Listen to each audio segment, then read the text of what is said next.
Hey, what's up everybody? It's BDL44 coming at you with another video. We're gonna see if I can actually complete a video here because lately it's just been a real busy at my job and so on and so forth. So I just haven't been able to connect and get back in here and put this camera in my face and talk my crap. So there's so much that I've missed out on with you guys, but I thank you for bearing with me.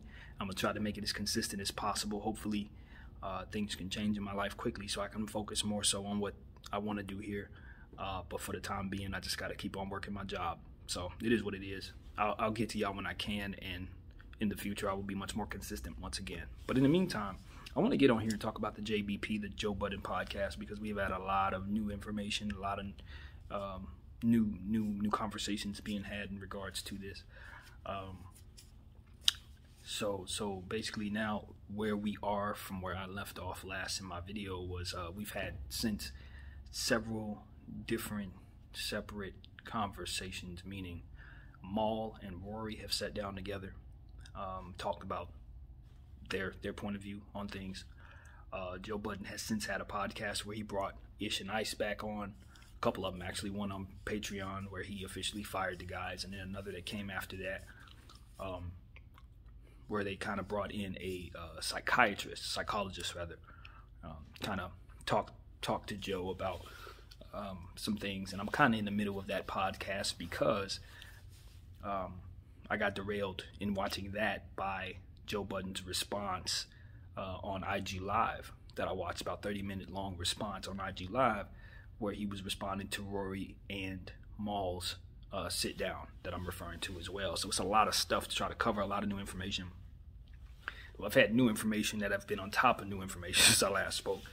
But I think the key to point out is that the guys, Rory and Maul, have stated that their contract was percentage based. So that new information changes just about everything. Joe then responded by saying, yes, it's percentage based, of course, but there's language in the contract that states that they cannot ask for certain things, one being accounting. And so that the language is very, very, very specific, and so on and so forth. And then you got people chiming in from outside sources. You got academics in his angle. He has issues with Rory and Maul, but more so Rory on a personal nature. So he's killing Rory every day on his platform. Very, very entertaining stuff, I gotta admit. Even though I'm a JBP fan, boy, is it funny seeing go in on Rory. It's the funniest thing in the world. And he's dead ass serious. That's what makes it worse. So there's that angle, and then you got Kevin Hart also chiming in, and he's just basically saying what, to be honest with you, Joe Budden actually agreed with, which was that he was displaying poor leadership skills in talking bad about those guys. And look, I'm on the side of, first of all, I don't know the language of the contracts, so by definition, I'm what Joe would consider a what was the phrase he used? Lawn chair lawyer or something like that. I don't know, but not a real lawyer, like a chair lawyer. So I ain't gonna pretend I understand contracts, and certainly ain't gonna pretend to know what's going on in theirs. But what I can say is, at the end of the day, equity has to be exchanged in order for power to be granted in a business ecosystem for a lot of reasons, a lot of which are not expressed to people who are not business owners. These conversations will never come up, so you'll never know. But for those who understand business, or those of us like myself who try to pay attention to the things like that when conversations are had, I try to keep a close ear, and I've learned to understand certain things. Economics, for example, absolutely makes no sense as it pertains to most things in this world. Economics works backwards.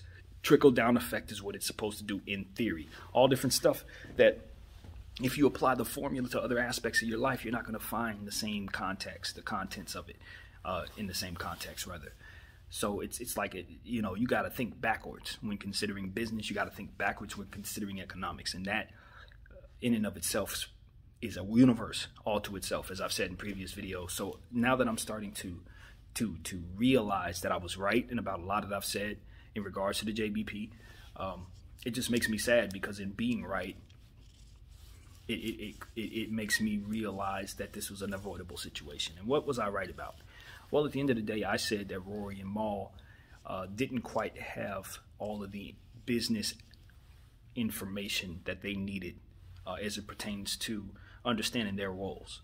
Meaning, Joe Budden did not appear to, based on things that I've heard, express to these guys exactly what their roles were as those roles started to diminish once the value of the podcast started to increase. In other words, everybody's buddy when nobody's making big money. But once big money moves are starting to come into play, suddenly the pecking order and the way things go, prioritization and the roles that people play and ownership and all of those different things start to have more of an effect on what it is that you're trying to do. Suddenly it goes from being a podcast with a bunch of guys just sitting around to a multi-million-dollar business that needs to be structured as a firm.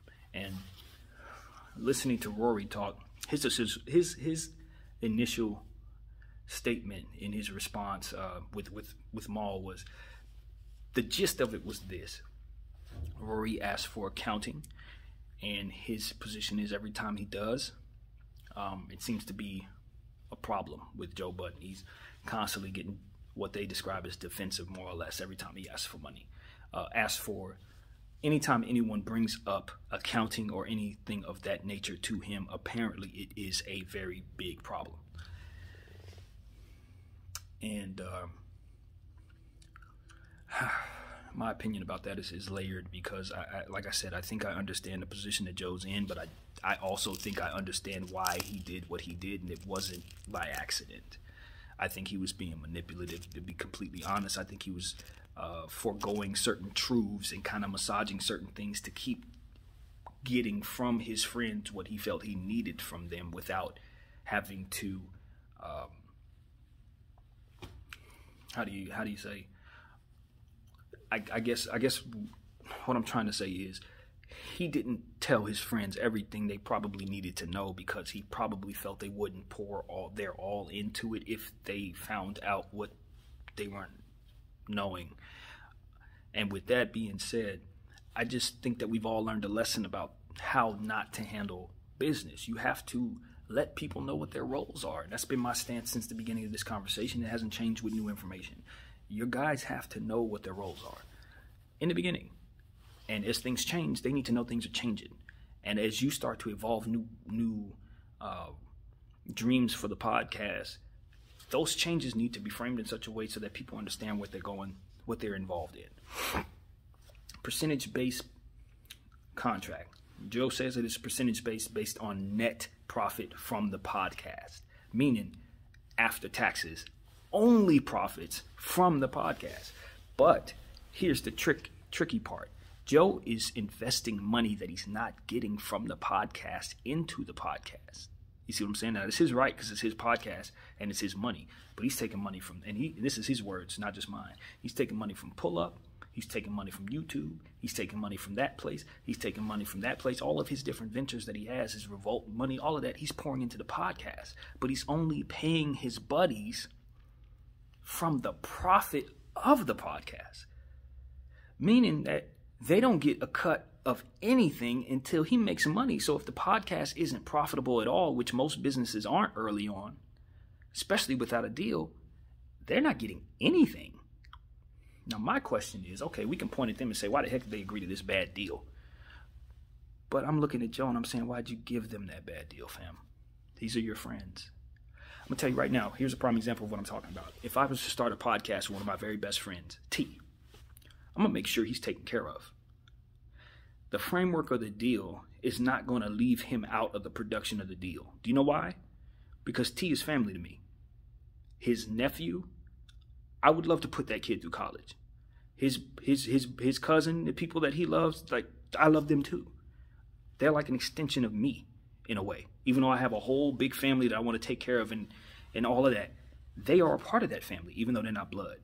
So if I'm frameworking the business aspect of the situation and things are starting to change from, okay, now we're starting off as a small-time business, now it's turned into a billion-dollar business. You know what I'm going to do with T? I'm going to sit down with T and say, check this out, T. This is what we got going on, bro.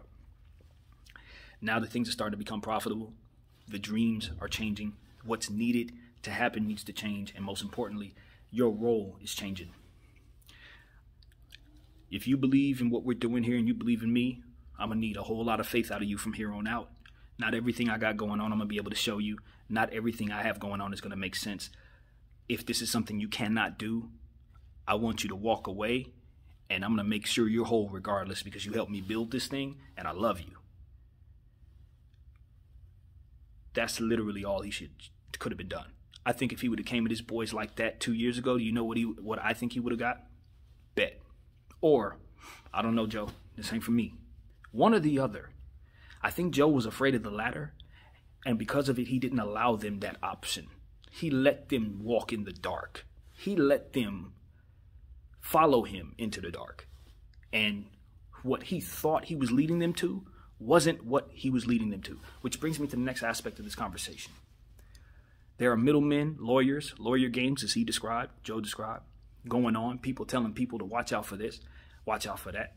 Lack of trust. Middlemen with their interests wrapped up in the circumstances. Lawyers. End of the day, it's just lawyers. Once that happens, now you got their vested interest as a part of the conversation, meaning they're going to do whatever they can to ensure they get the most profit out of the situation. Maybe they plant a seed that doesn't necessarily benefit your friendship, but certainly will benefit the opportunity for them to win whatever case they're trying to build.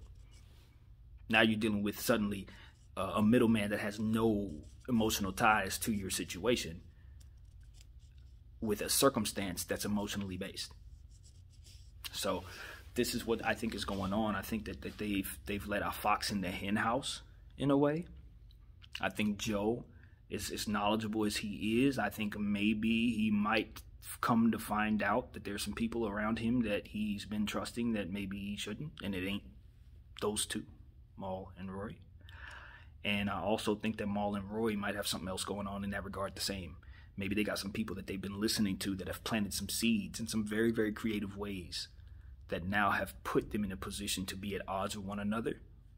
And just like in most situations when people are fighting for what seemingly looks like no reason, usually there's someone in the background looking around waiting for them to fight so that they can drop all that they have and that person can pick it up.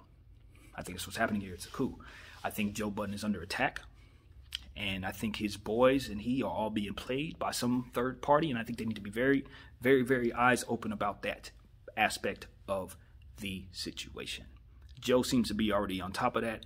I would caution Maul and Rory to keep that part on the forefront of their mind, because somebody is due to make a lot of money from the fall of what they have going on, and it ain't Joe Budden. I'll tell you that right now. So one big part of the situation, don't want to leave out, is the fact that Rory said that he found a $400,000 mistake, $400K mistake on the accounting information that was given, which was on a spreadsheet from which Rory thought was, and Maul thought was, a little disrespectful, because accounting apparently does not go on spreadsheets. Way outside of my stuff. I don't know nothing about that. I'm learning as I listen, period. That could be something that you makes your eyebrows raise. Joe seemed to have a very logical explanation for why that $400K quote-unquote mistake was there. He essentially said that one of the companies that paid him gave him an advance. That explains the money. If that's the end of the story, that's the end of the story. Rory thinks there was some skullduggery going on with the accountants. Basically what I just got through saying 2 minutes ago. Somebody's doing something they shouldn't be doing. So, you know, emotions are set in place, and again, you know, in one of the videos that I mentioned in regards to this, I said that I think Maul particularly could, if he knew a little more about what was going on, would find that he could be more considerate to his friend. There are ways he can take what has happened and not absorb it as negative, as it pertains to the positioning of what is going on. Now, I'm not talking about the words that come out of Joe's mouth. That's a totally different conversation. Joe crossed some lines with Maul that he's going to have to fix if he wants to continue to be peaceful with Maul, period. And I'm not wavering from that. Some of the stuff that came out of Joe's mouth toward Maul wasn't framed the right way. It is what it is. And it's up to Maul to forgive him for that, and it's up to Joe to make that right. I really believe that. But listening to Maul and what he was saying, essentially, it was like, yo, I am just, as Rory had said, I'm getting the same type of resistance every time I ask him about spreadsheets, or rather accounting. I'm getting nothing. Get no kind of respectful response. More so, it's yelling and that kind of thing. And we know Joe's a passionate guy. We also know Joe has an interesting mind. He sees things a certain way. He has a bad memory. So a lot of what went wrong could have been him simply forgetting certain things. I'm not going to rule that out because I watch him forget stuff every single pod. And I have a bad memory too, so I know how that can affect things, especially when you're trying to assess what's what. When you have a bad memory and you forget a lot, yeah, that's going to play a part. And I would love to throw that seed out there for Maul and Rory as well. Like, look, don't forget your boy has a horrible memory. So I don't think a lot of what he's doing is deliberate per se. I think that this part of the conversation needs to be worked in. The memory is below average. But yeah, as far as Maul, again, it's just like, you know, you just got to talk to a guy a certain way. And you got to explain to him what his role is. And once that role becomes what it is, it's straight. Now, Maul did have some things that he said that made me kind of reiterated that I felt like he didn't know a whole lot about what was going on. You know, and this is my position on Maul's point of view. Context, man, it's so important to understand the first thing about owning a business as it pertains to being considerate to that business owner. If you don't know the rules of the game and why the rules are set the way that they are, you can find yourself looking at this thing backwards. Just like I said about economics at the beginning of the video, same goes with business. You got to know what you're looking at. If you're applying street logic, which Maul tends to do 100% of the time, to business logic, which have different contexts, different terms, different circumstances, different needs, different goals, different everything. They're not the same game. When you apply one to the other, it does not connect. And Maul is probably finding that out in real time. And it's sad because it's like, we know a lot of people, people are like this. We know this. Principles matter. But when you're in the game of business, in order for the business to succeed, certain principles have to take a back seat. And that's why a lot of people don't like business. That's why a lot of people don't have a lot of money but are capable of making it, because there's certain things you have to forego. It's called selling your soul for a reason. It's not just selling your soul because everybody turns into a bad person when they become a businessman. It's that the game of business is a bad person's business. So even a good person playing that business is going to have to do some bad things. It just is part of business. It's not for everybody. Getting rich is hard, and you're going to make enemies. And most importantly, if you're already somebody who doesn't do well in communicating with people, or if you don't do well in leadership qualities and things of that nature, it's going to be even worse. When you're conflict-based, like I believe Joe Budden is, most of the problems that he has been problems that he threw gasoline on that fire or what have you. Yeah, it's going to be even worse than that. But Joe Budden has a different issue now, you know. And it's weird, but all the issues that he's had before are kind of within his wheelhouse. Like even the stuff with, I don't want to mention stuff that's gonna pour gas on his situation because I'm a fan of the guy. I'm not trying to bring up bad stuff, but any of the bad stuff that he's gone through in the past, it's kind of on brand with his mental health stuff. So we'd be like, oh, he did that? Yeah, well, we know he had the mental problems, and we also know that he has had his substance abuse issues, so we just characterize it as that. But it's never looked at as like, okay, this is just a bad guy doing bad stuff, until now. Now he's going to have to shake off the moniker that his intentions are shitty. We all know that he's capable of doing stuff that's wacky and crazy because he's done it his whole career. But none of this stuff looked like it was malicious. None of it betrayed the morals that he claims to stand until now. Because essentially what he does is try to teach all of us about value and how to obtain value and how to make sure our deals are right. But he's not willing to teach his friends those very same things about the deals that he's involved in. That's a hypocritical problem. That's a character problem. That's a I don't trust you problem. And that's a new problem for Joe Budden because he hasn't had that problem within his community of people that follow him until now. So he's going to have to do some damage control. And this is why I think, like, look, even though business is as business does, where you don't have to show people books, you don't have to talk about contracts, it's not right to do certain things, every situation is nuanced, even in business. And when you reach certain unique scenarios and circumstances, it would behoove you to do things that maybe you don't have to do in order to keep your shit from falling apart. Now, it is not Joe's business to talk about contracts live, because that does send the wrong message to people in the future who may want to invest in his company or be a part of his company or sign a contract with his company. It sends the wrong message. But you got to figure out which is worse. That or what you're dealing with now, which is nobody wants to do business with you. Nobody's going to want to sign a contract with you. Nobody's going to want to sit down with you because you are now somebody who's looked at as somebody who not only does bad business, but does bad business to the people closest to him. So if you're going to do Mal and Rory like that, where you're talking out both sides of your tongues, which it appears to be, on one hand, he's saying these are my brothers, you know, two of my nearest and dearest. And on the other hand, he's calling them measly and all kinds of different words that they described, and just the energy and the vitriol, and calling them stupid and stuff like that. Or, you know, it doesn't speak to you being consistent. It doesn't speak to you being somebody we can rely upon as it pertains to consistency in the intentions that you have toward us. And that's where he's going to lose some people for real. And I would tell him, like, look, man, this is not a situation that has to stay this way. You can fix this. Your friend Mal is hurt. Rory is more so not trusting you. He's hurt too, but it's a different type of hurt. Mal is hurt. Mal's feelings is crushed. He ain't never, I don't think he's been this hurt in his adult life, probably. And, and I say that respectfully because I don't know that man, but just looking at what I'm seeing here, this is a bad situation. This is a very uncomfortable situation, and it doesn't speak to the type of footwork and type of effort that those guys have put in, even though they haven't put in the equity, right? At the end of the day, Joe Budden's voice, his rap career to a degree, but more so his celebrity and his mystique, all of those things, and his vibe or whatever, his whole aura, that's what people are drawn to, I think.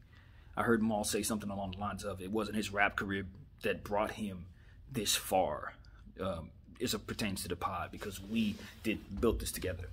But what you got to understand is the qualities that make him the great podcaster were not necessarily the qualities that made him a successful MC. But people are drawn to those qualities. I'm a prime example because I wasn't a big Joe Budden rap fan. I liked his broadcasting, though. I like listening to him speak. So it's his voice that really draws people in.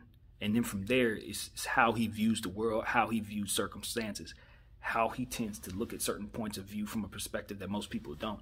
Those are the type of things that make Joe Budden's value what it is. So yes, he can sit down with me and some other dude and still make a great pod because he's the center of attention at all times based on the qualities that are God-given.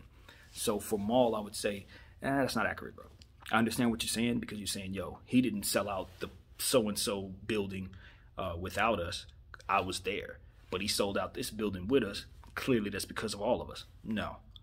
That's not true, bro. It's him. It really is him. As a creative, I can honestly say it's him.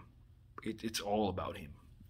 And Ice and Ish proved that, to be completely honest with you. So, but I still enjoyed listening to Mal and Rory talk. I did. I thought that was better than I thought it was going to be. And I think they should do something. I think they should do a podcast of some sort, give themselves a chance out here at the equity that they're asking for. There's no sense that your broadcasting career has to go down the toilet because you're no longer sitting next to Joe Budden. We got more deadpan, less intelligent, less likable people doing podcasts that do numbers, bro. Y'all should try something. Try it. I think you're playing yourself cheap by not trying it, and I think that's what Joe's been telling you all this time. There comes a point in time where even somebody who's appreciative of you being by their side gets tired of dead weight, bro. If I come to my friends and say, look, I want you to start a podcast with me. 7 years down the road, they haven't done anything but sit next to me in this podcast. Suddenly my position on them isn't the same. You're a man just like me. Maybe you don't have the God-given stuff I have. But when I suggest to you make a podcast outside of this podcast, damn it, I'm expecting you to take this broadcasting career thing and run with it. I'm somebody that's telling the whole world to go chase their dreams. And I got two guys next to me that don't have any dreams. They're just waiting for my success to send them paper. No, I want you guys to take everything that you've learned from what it is that we're doing and establish something of your own so that I can take that and this and bring it to somebody and make more money for all of it, what it is that we're doing. But those guys didn't do that. So that was what I perceive to be part of the unspoken issue there. There are a lot of things that I feel are unspoken, but one of the problems that I think it is that those guys just honestly became dead weight for Joe Budden. And he did. I would imagine he didn't know how to express that to them. That's just my point of view. It doesn't have to be right. He did mention something about Rory and Mal saying, particularly Rory saying he wanted to be on salary Joe ixnayed that, said, no way, we're not going with that. I don't know what that means, honestly. Don't know enough about those types of situations to talk on that really that long.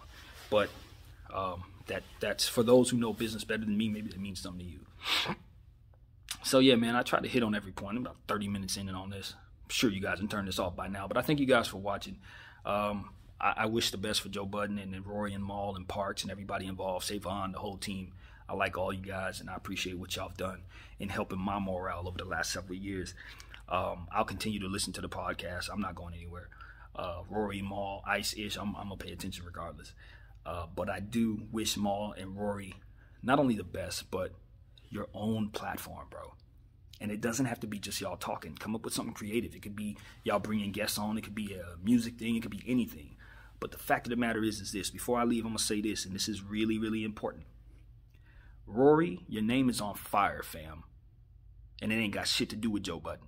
It has to do with that enemy of yours, that op of yours, Ack. He can't keep his name out of your mouth. His whole get down is surrounded by attacking you on some 50 Cent Ja Rule shit. If you can't find a way to spin all that fucking attention into something, there's something wrong with you, bro. I swear to God. And I would tell him this. I'd look him in his eyes. I'd tell him this, bro. In this business, all publicity is good publicity. You got one of the biggest names in hip-hop running his mouth about your name 30 minutes a night for millions and millions of people to pay attention to. Axe following is bigger than Joe's, bruh. Your name is hotter now than it was when y'all was on the Spotify deal with the big-ass Spotify shit in Times Square. Rory's name is hotter than that. And it would behoove him to step away from the embarrassment, the frustration of the circumstances, and see all this beautiful, blessed publicity that you're getting in this very moment. Rory, you're on fire, bro. You're on fire. My name is BDF44. I'm out.